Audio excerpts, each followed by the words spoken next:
हरी भरी बगिया में लाल तोता और सफेद कबूतर एक दूसरे से बातें कर रहे हैं।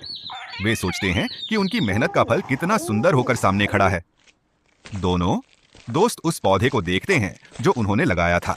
कबूतर बोला, देखो तोते, यह पौधा अब बड़ा होकर पेड़ बनने वाला है। लाल तोता मुस्कुराकर बोला, हाँ दोस्त, यह हमारी दोस्ती का पेड़ है जो हमेशा हरा भरा रहेगा। पेड़ अब फूलों और छोटे छोटे आमों से भरने लगा। हवा में एक मीठी खुशबू फैल रही थी। तोता डाल पर बैठा पके हुए आम को देखता है। वह खुशी से चहचहाता है और कबूतर उसकी खुशी में शामिल हो जाता है। अचानक बंदरों का एक बड़ा झुंड वहां आ धमकता है। वे बगीचे को लालच भरी नजरों से देखते हैं। बंदर डालियों पर कूदने लगते हैं और पके हुए आम तोड़ तोड़ कर खाने लगते हैं। तोता और कबूतर घबरा जाते हैं। बंदर न सिर्फ आम खाते हैं बल्कि पेड़ों की डालियां तोड़ देते हैं और बगीचे को नुकसान पहुंचाते हैं। तोता और कबूतर चुपचाप यह सब देखते रहते हैं। उनकी आंखों से आंसू बहने लगते हैं। बंदर पूरे बगीचे को बर्बाद करके वहां से भाग जाते हैं। तोता और कबूतर अकेले बगीचे के टूटे स्वरूप को देख रहे हैं। लाल तोता फूट फूट कर रोने लगता है। उसकी आंखों में दर्द साफ झलक रहा था। सफेद कबूतर भी आंसुओं में डूबा हुआ था।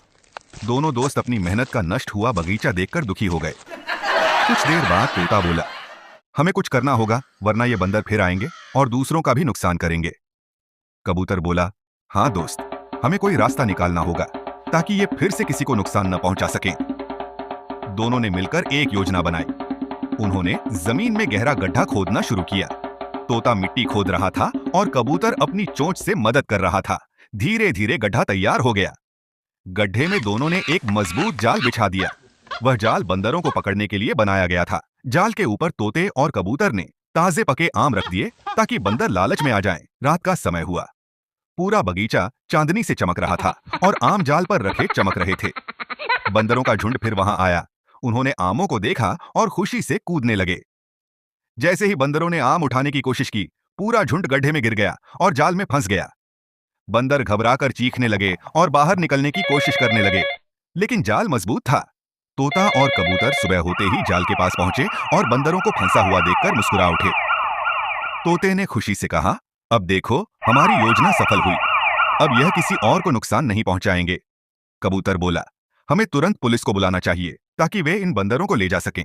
तोता ने फोन निकाला और पुलिस को कॉल किया। जल्द ही पुलिस वहां पहुंच गई। पुलिस वालों ने पूरे बंदर झुंड को पकड़ लिया और उन्हें अपने साथ ले गई। तोता और कबूतर राहत की सांस लेने लगे। बंदर अब जेल में थे। वे रो रहे थे और कह रहे थे, हमें माफ कर दो, हमें आजाद कर दो। तोता और कबूतर जेल के बाहर खड़े होकर यह सब देख रहे थे। वे सोच रहे थे कि मेहनत से बना बगीचा अब सुरक्षित रहेगा।